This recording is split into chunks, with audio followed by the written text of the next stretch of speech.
مرة تانية بنجدد تحية كابتن خالد وكابتن رحيم، وبنتابع مع بعض الثلاث أهداف اللي بالتأكيد كل اللي تابعوها ساعدوا بيها. ده الهدف الأول لأحمد علي وكان في الدقيقة الثانية، وبعديه واحد من أجمل الأهداف الحقيقة اللي شفناها كان للاعب جون أنطوي في بعد حوالي 11 دقيقة. هدف الثاني هدف جميل جدا، والهدف الثالث لأحمد خيري وتسديدة رائعة من خارج منطقة الجزاء. كابتن خالد سيناريو رائع، يعني توقيت الأهداف والنص ساعة الأولى، والإسماعيلي يعني أصبح في وضعية ممتازة. أعتقد يعني كان شيء يعني أكثر المتفائلين ما كانش يتوقعه. يعني يمكن لو رجعنا للكلام اللي قلناه قبل بداية المباراة، الإسماعيلي لازم يضغط فرقة الخرطوم في نص ملعبها من البداية، وده فعلا اللي حصل. فرقة الإسماعيلي ضغطت على فرقة الخرطوم في نص ملعبها. قدر النادي الإسماعيلي من خلال أداء متميز، كورة سهلة. لعيبة النادي الإسماعيلي كلهم بيتميزوا بالباص والتحرك بعد التمرير.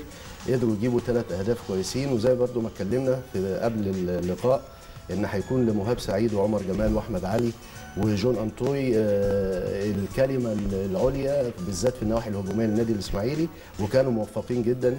يعني لو نجوم الشوط الاول هنلاقي مهاب سعيد وعمر جمال واحمد علي وجون انطوي واحمد خيري عاملين جيم كويس جدا، ولكن نتمنى ان الاداء يستمر بهذه الوتيره. لعيبه النادي الاسماعيلي لازم يخلي بالهم بحيث ان ما يجيش فيهم اجوان، لان هم دلوقتي 3-0 ومش عايزين حاجه اكتر من كده. هم من خلال هذه النتيجه هم فايزين. بيستوجب على لعيبه خط النص ان هي ترتد بسرعه جدا للنواحي الدفاعيه لمساعده خط الدفاع، وبيتمثل ده في احمد خيري وعمرو السوليه.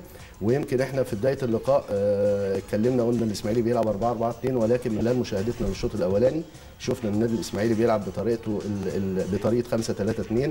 عبد الحميد سامي كليبرو، وقدامه 2 مساكين، سامح عبد الفضيل واحمد عبد العزيز مودي وكريم مسعد ومهاب سعيد 2 على الطرفين، واحمد خيري وعمرو السوليه 2 ديفندر في نص الملعب، قدامهم عمر جمال. يعني هو مودي بدل ما في الهاف ديفندر رجع مساك لخط الظهر.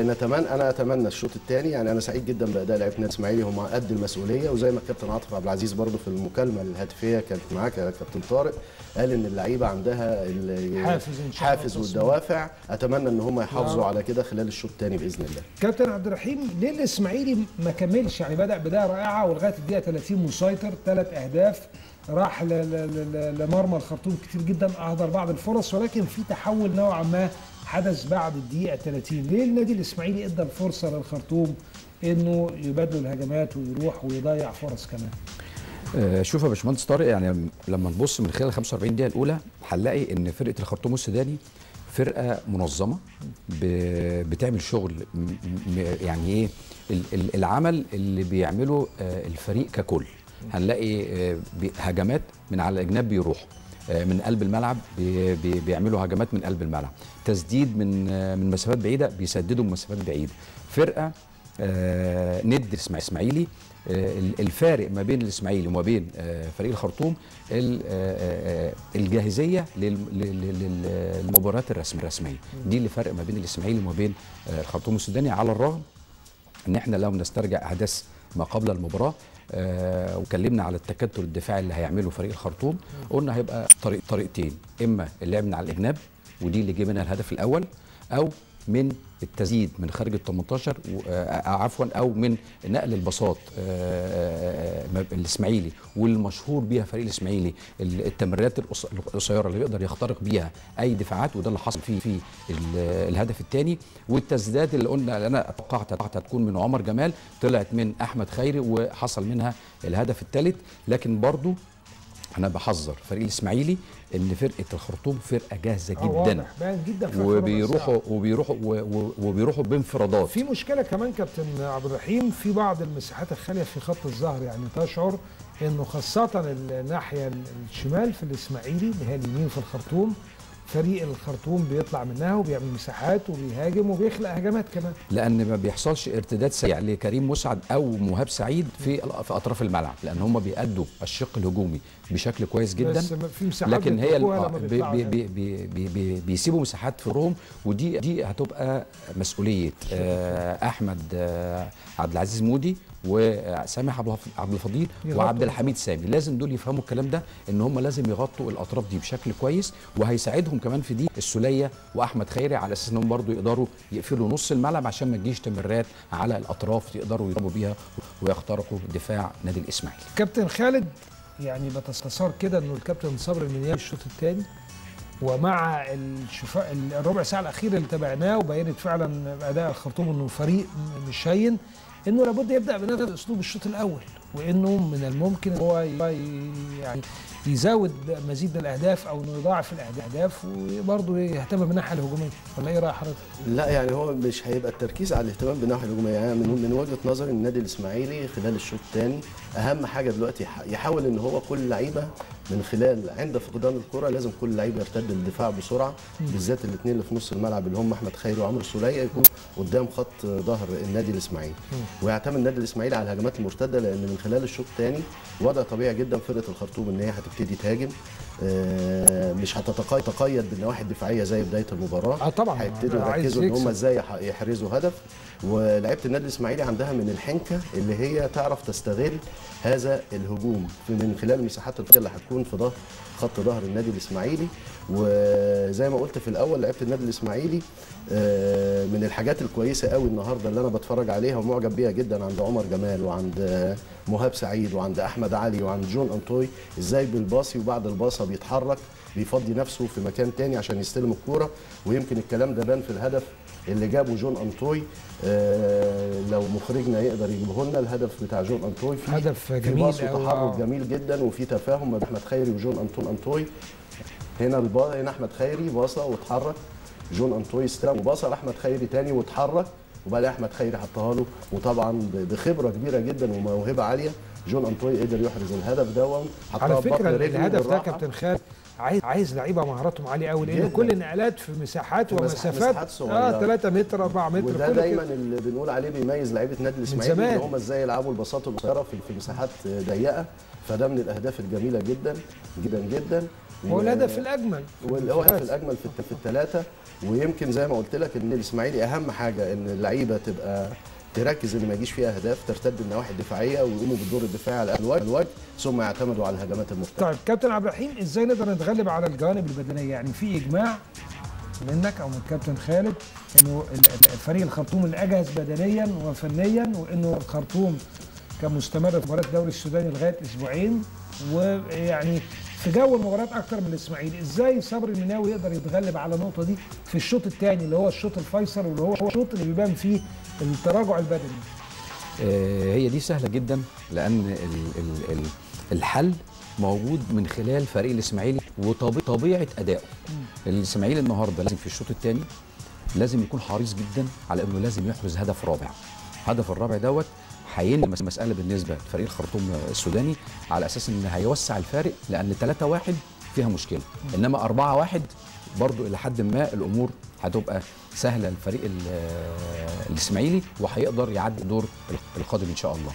فالحل موجود في فرقه الاسماعيلي وتناقل الكوره والتسليم والتسلم اللي بيعمله في الاسماعيلي واللي احرز من خلاله الهدف الثاني. لكن لما نيجي نبص على بقيه ال 30 دقيقه من عمر الشوط الاول هنلاقي ان الاسماعيلي بيقدر التسليم والتسلم بيعمله بشكل ايجابي، ومن خلاله هيبقى الفريق كله بيتحرك كوحده واحده، مش هيبقى العمل فردي او بيستغل 2 لعيبه او 3 لعيبه يقدروا ينفذوا الطريقه ديت، الا ان ده فريق الاسماعيلي كله، او دي طبيعه اللعيب اللي بيبقى موجود في الاسماعيلي، بينسجم ويتبلور مع الفرقه وبيقدر يؤدي بنفس الاسلوب ونفس الاداء، فبيقدروا ينقلوا الكوره بشكل ايجابي وجميل وجماعي. فالنهارده الشوط الثاني ده لازم الاسماعيلي يستحوذ على الكوره اكبر فتره ممكنه خلال 45 دقيقه الثانيه من عمر اللقاء، من خلالها هيقدر الاسماعيلي يوصل كوحده واحده وفريق جماعي من نص ملعب ونص ملعب الفريق المنافس، وبالتالي هيقدر عنده الاستعداد انه يقدر يرتد عشان يؤدي الدور الدفاعي، خاصه لعيبه الظهر ووسط الملعب. كابتن خالد، يعني في شيء لاحظناه يحسب لفريق الخرطوم، يعني هدف بعد دقيقتين وبعدين هدفين، كل ده في اقل يعني 3 أهداف في 25 دقيقه، ورغم كده الفريق تماسك واستعاد الامور والربع ساعه الاخيره بيروح للاسماعيلي. اعتقد دي تحسب للفريق فريق الخرطوم. تحسب له، بس هو فريق الخرطوم ما عندوش حاجه دلوقتي يبكي عليها، يعني ما عندوش حل الا ان هو يهاجم ويقدر ان هو يحرز هدف يعدل النتيجه بحيث ان هو يتعادل مع النادي الاسماعيلي. ولكن برضو بس يعني الامور مش بعيده يا كابتن خالد، انت بتتكلم في 3-0 و3-1، يعني لابد يبقى في حذر تاني. مش بعيده، ما احنا زي ما قلنا لازم يكون في حذر دفاعي هدف مع الاعتماد على الهجمات المرتده. وفرقه الاسماعيلي قدرت ان هي تحرز هدف رابع، ده هيديها طمانينه كبيره جدا وهيديها اريحيه في التعامل مع المباراه. ولكن برضو انا لسه عندي وجهه نظري الفوارق كبيره جدا بين امكانيات لاعبي النادي الخرطوم وبين امكانيات لاعيبه النادي الاسماعيلي على لعيبه النادي الاسماعيلي، عشان حته اللياقه البدنيه خلال الشوط الثاني خلي الكره هي اللي تشتغل وهي اللي تتحرك، لان عمر ما الكره هتتعب. صحيح. وتوزيع جهد ما بين في خلال ال 45 دقيقه اللي جايين. وفي ملحوظه مهمه جدا برضو، انا شايف ان خط دفاع النادي الاسماعيلي عبد الحميد سامي بياخد الديفنس وبقصائد كتير قوي زياده عن اللزوم.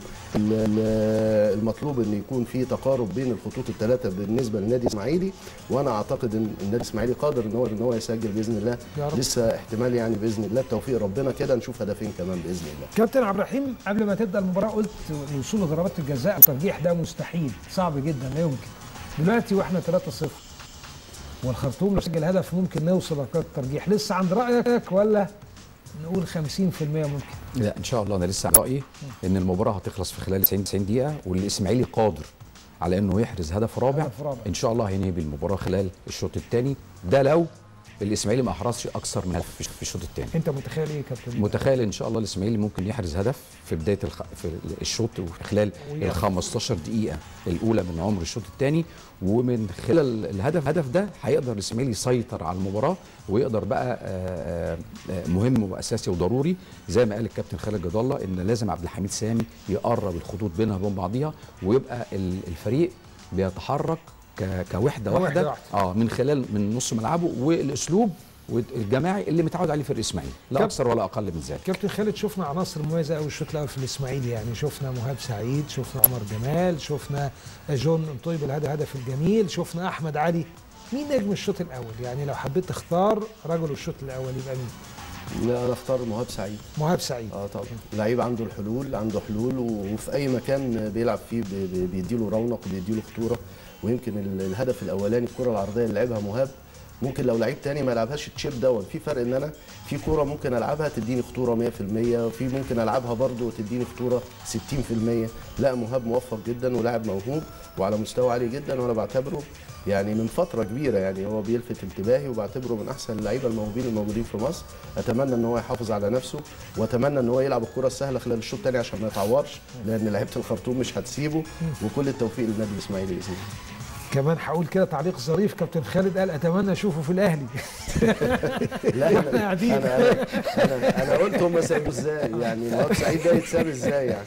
كريم مسعد، رايك في ايه؟ بيلعب على الطرف الاخر، هل في نفس مهاره وامكانيات مهاب ولا مهاب اكثر خبره واكثر مهاره؟ شوف انا طبعا بتحد في الراي مع الكابتن خالد جد الله، لكن انا من وجهه نظري البسيطه انا بقول ان رجل الشوط الاول هو كريم مسعد. امكانياته المهاريه تختلف تماما عن امكانيات مهاب سعيد، في فرق كبير. مهاب سعيد طبعا يتفوق عليه كتير، كريم مسعد ما عندوش الامكانيات والمهارات الفنيه اللي تشابه لاعبي الاسماعيلي ككل، زي مثلا السوليه، عمر جمال، مهاب سعيد، عبد الحميد سامي. هو اقل منهم فنيا، لكن هو بيكافح وبيتقدم بشكل جميل جدا. لكن برضه عشان كده انت بتقول هو راجل الشوط الاول.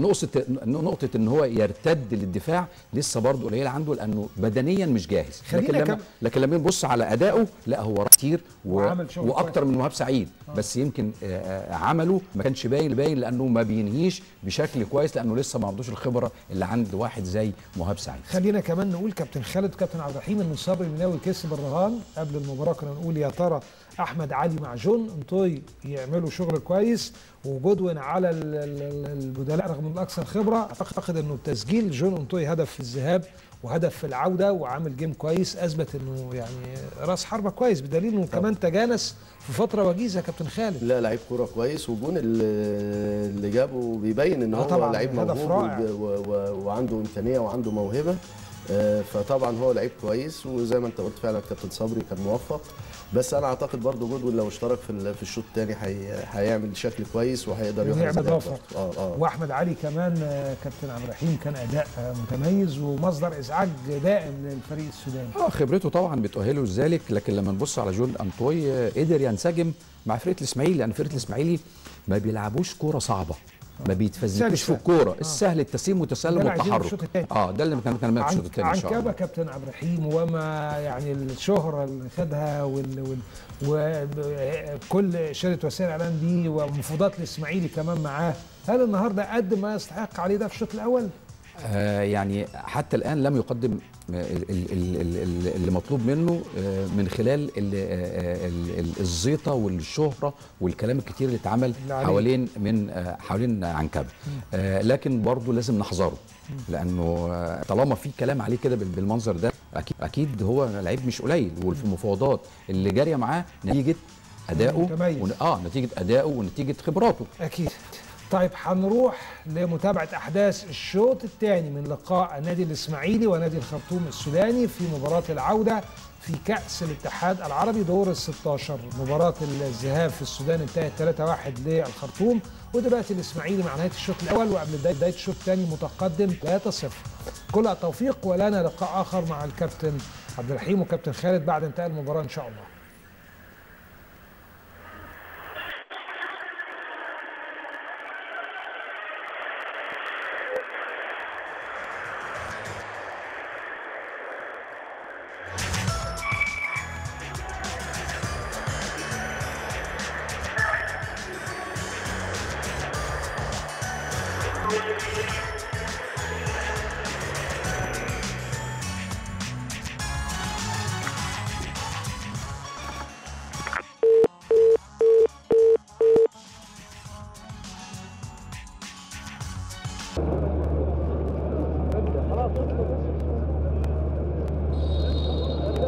مرة أخرى مشاهدينا الأعزاء، مشاهدي تلفزيون جمهورية مصر العربية ونايل سبورت، نعود بحضراتكم إلى استاد الجيش ببرج العرب بالإسكندرية.